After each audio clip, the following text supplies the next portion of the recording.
We are doing our best to meet the target given to us by the State Executive Council. And then we, as you are aware also, recently this state is operating this 2019 minimum wage, and then another new minimum wage is in the pipeline, which I believe all of us are aware. The federal government has issued the ultimatum for all the states to ensure compliance, and other labor centers also, they are issuing their ultimatum across the states. Some of the states commence their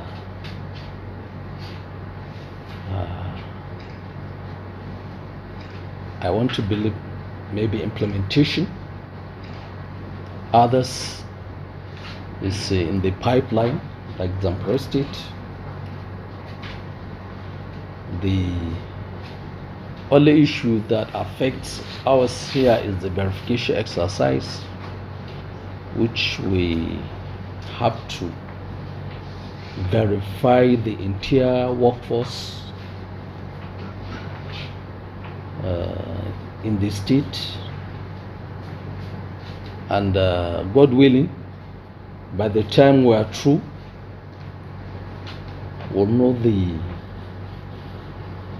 accurate number of the workforce, and the commencement of the new minimum wage, God willing, will also commence, will begin as expected. His Excellency, the State Executive Governor, made it clear that he's going to implement this new minimum wage of 70,000 naira. So by the time we're through, I think it's better for the state to plan well, not only on the workforce or implementation of the new minimum wage, also in terms of budgetary allocation and other things that relates to workforce. And I'm sure there must be some exceptions to this directive that state chapters should commence strike. When we're working on the committee, they knew very well this government meant well for all the workforce. If you even consider the position of the last 2019 minimum wage, even the way and manner the government implemented the minimum wage, it's clear that this government meant well for the entire workforce. It was implemented both from local government level up to the state level. So the labor will testify to this. They are aware that government meant well, and then you can't start implementing without proper framework.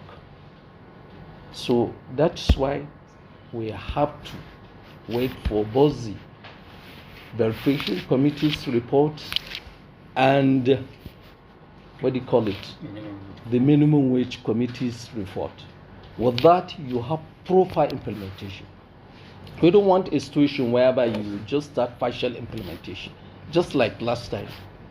You just pick some grade levels, implement, and then leave others. No, this government ensure holistic implementation. All the workforce, as I said, from the lowest grade level up to the last grade level, that is level 16, it will be properly implemented. You can be rest assured about that. Yes. You know, before we have about 34,000 workforce, but in the course of the exercise, just for the state alone, we have over 34,000. But in the course of the exercise, we had a lot of issues like ghost workers, like people with double salaries, you know. So even personnel due for retirement. We have so many, issues. We keep compiling. At the end of the day, we are going to have less, because most of those workers. Let me cite an example. Like in one single hospital, we have about the list of 22 doctors. In the course of verification, we only discovered only 2 doctors are in that hospital. The rest are no longer there. And then each and every month, their salaries keep going. Over 6 million naira. We even put it on, on announcements so that they may come forward to be verified. But they are not there. So you can see that is in one single entity, you will have a lot of issues. The same thing if you go to, for teachers. We have all these issues. That is the essence of the verification. It will, help you to have the accurate number of your workforce so that you plan properly and then you budget well for the personnel. I hope you get the point.